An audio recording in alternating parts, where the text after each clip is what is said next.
Hello everyone, this is NPC's Economics. Last time, we looked at California's seemingly fine economy using lagging and coincident indicators. These indicators, from payroll employment to retail sales, show that the Golden State's economy is showing signs of weaknesses. But the discussion was missing one thing: leading indicators. The Conference Board Leading Economic Index, or LEI for short, for the United States is comprised of 10 indicators. The LEI is a leading indicator of recessions. While each indicator tells us something about where the economy might be heading, when combined together, the aggregated index provides a generally reliable signal of the future direction of the economy.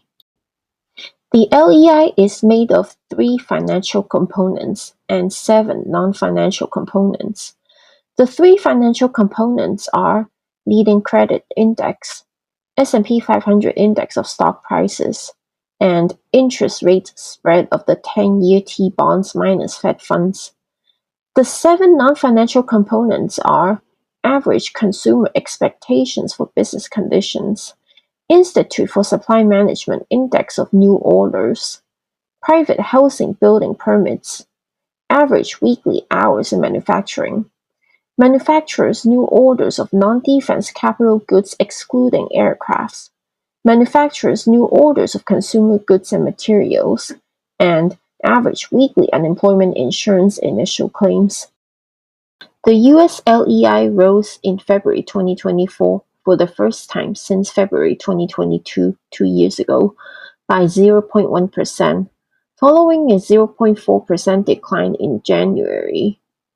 Over the 6-month period between August 2023 and February 2024, the LEI contracted by 2.6%, which follows the 3.8% contraction over the previous 6 months. The LEI's year-over-year trend remains negative. The LEI does not really exist at the state level. Part of it is that some indicators, namely the financial indicators, such as stock prices and interest rate spread, are national level indices. Well, can the LEI be constructed at the state level?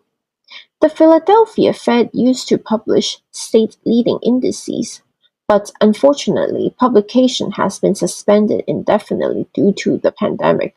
I wonder why. Where does that leave us?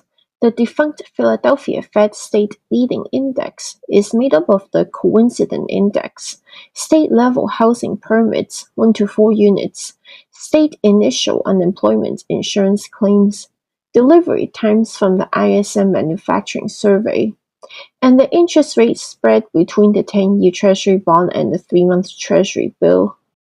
I already talked about the coincident indicators in my last video, so I'm not going to talk about them here. Of the remaining components, these ones can be determined at the state level, so let's do just that. In most areas, building permits are issued before construction can begin.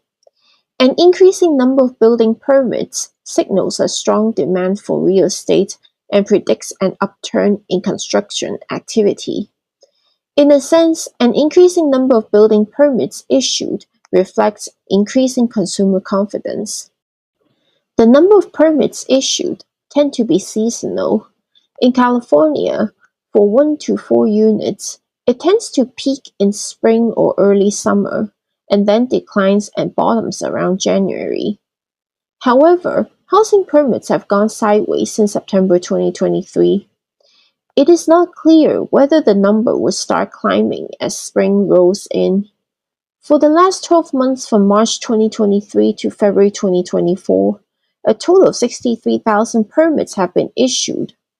While this is slightly higher than the 60,700 permits recorded for the preceding 12 months, it is below the March 2021 to February 2022 level of 70,100 permits. Nevertheless, this indicator does not really signal an upcoming recession. Next, let's look at California's initial unemployment insurance claims. Initial claims have been hovering a bit above 40,000 per week, which is comparable to pre-pandemic levels. But wait, how? You hear about all these tech layoffs and creative economy destruction, and yet jobless claims are low. How come? There are a few plausible explanations. One narrative is that those who are laid off can secure another job fairly quickly, and that there is no need to file for unemployment. That might be true when unemployment was ultra low.